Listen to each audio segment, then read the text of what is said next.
Assalamualaikum warahmatullahi wabarakatuh. Pada video ini saya akan menjelaskan tentang hubungan content regulation dengan e-commerce law, di mana video ini adalah untuk memenuhi tugas perkuliahan ujian akhir semester saya pada mata kuliah Hukum Perdagangan Elektronik.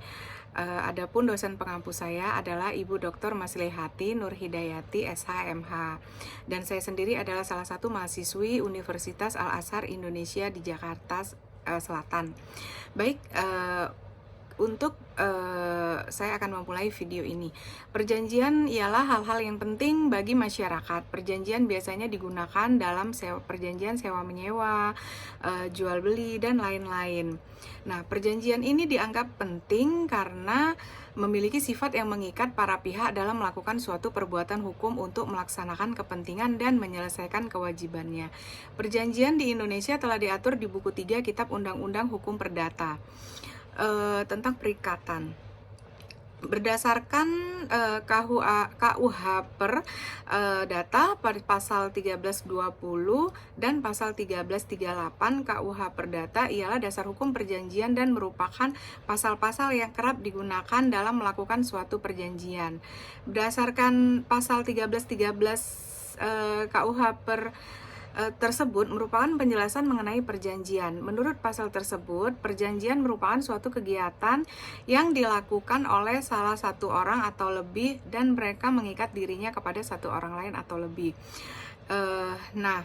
Melakukan suatu perjanjian juga tugas wajib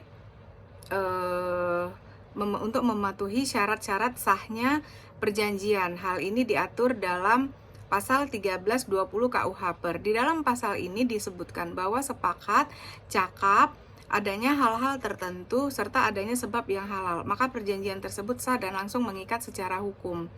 Perjanjian jual beli ialah salah satu perjanjian yang kerap dilakukan dalam kehidupan bermasyarakat. Berdasarkan pasal 1457 KUH Perdata dijelaskan mengenai jual beli. Menurut pasal tersebut, jual beli ialah suatu kegiatan yang boleh dalam bentuk apapun, kegiatan perdagangan antara pembeli dan penjual dengan melalui jaringan elektronik. Nah, maka hal tersebut telah menciptakan suatu e-kontrak atau kontrak elektronik. Apabila konsumen tidak mematuhi atau melaksanakan tanggung jawab seperti yang terdapat dalam e-kontrak atau kontrak elektronik, karena e-kontrak atau kontrak elektronik juga terklarifikasi sebagai salah satu jenis suatu perjanjian yang tidak memiliki nama. Hal ini dikarenakan kontrak elektronik tidak memiliki regulasi di dalam KUH Perdata. Dalam sebuah perjanjian, supaya dapat memastikan pihak-pihak terhadap sahnya suatu perjanjian yang dibuatnya, maka perjanjian tersebut wajib mematuhi dari syarat sahnya perjanjian seperti yang terdapat dalam pasal 1320 KUH Perdata. Berdasarkan pada pasal 9 Undang-Undang Nomor 11 Tahun 2008 mengenai informasi dan transaksi elektronik, di dalam pasal tersebut mengatakan bahwa pelaku bisnis atau usaha yang memasarkan produknya lewat sistem elektronik maka wajib memberikan informasi secara jelas dan selengkap-lengkapnya dengan benar sesuai dengan syarat-syarat sahnya kontrak, produsen, dan barang atau jasanya yang dipasarkan. Nah, tetapi dalam peraturan tersebut tidak dipaparkan secara lebih dalam mengenai syarat-syarat kontraknya. Berdasarkan pada pasal 47 PP nomor 82 tahun 2012 tentang penyelenggaraan sistem dan transaksi elektronik menyebutkan mengenai ketentuan-ketentuan dari syarat sahnya suatu kontrak elektronik, yakni para pihak yang terlibat telah bersepakat, subjek hukum yang memiliki kekuasaan untuk menyubstitusi sesuai dengan syarat yang ditetapkan oleh undang-undang. Adapun hal yang diatur secara tertentu seperti objek transaksi tersebut tidak melanggar undang-undang, tidak melanggar ketertiban umum, dan tidak melanggar kesusilaan.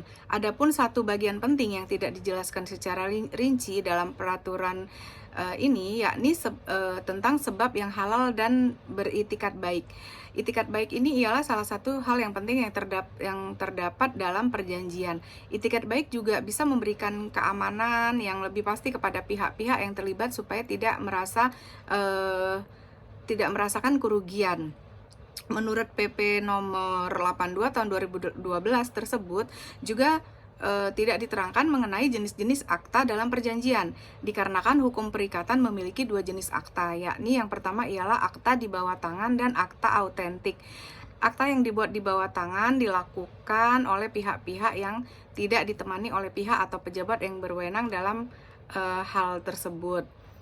Akta di bawah tangan ini juga mempunyai kekuatan hukum apabila pihak-pihak tidak menolak memberikan tanda tangannya. Nah, selanjutnya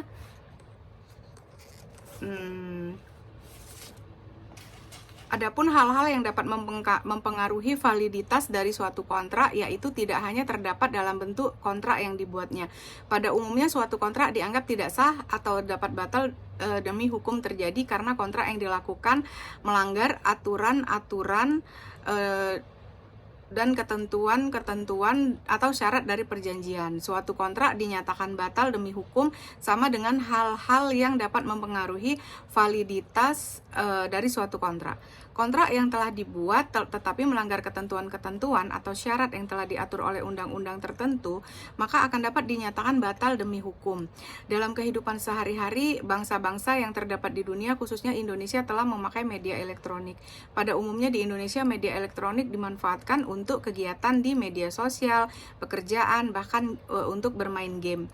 Dalam menggunakan media elektronik, hal terpenting ialah mengetahui dan menyadari sesuatu yang dilakukannya di dalam teknologi tersebut. Sebagai contoh, apabila akan bertransaksi jual beli secara online, harus menyadari bahwa segala sesuatu dapat terjadi pada kegiatan jual beli. Misalnya tawar-menawar, melakukan chat, melakukan suatu kesepakatan. Maka hal tersebut merupakan salah satu dari kontrak elektronik. Baiklah, demikian penjelasan saya untuk video ini yang berjudul hubungan content regulation dengan e-commerce law. Terima kasih. Wassalamualaikum warahmatullahi wabarakatuh.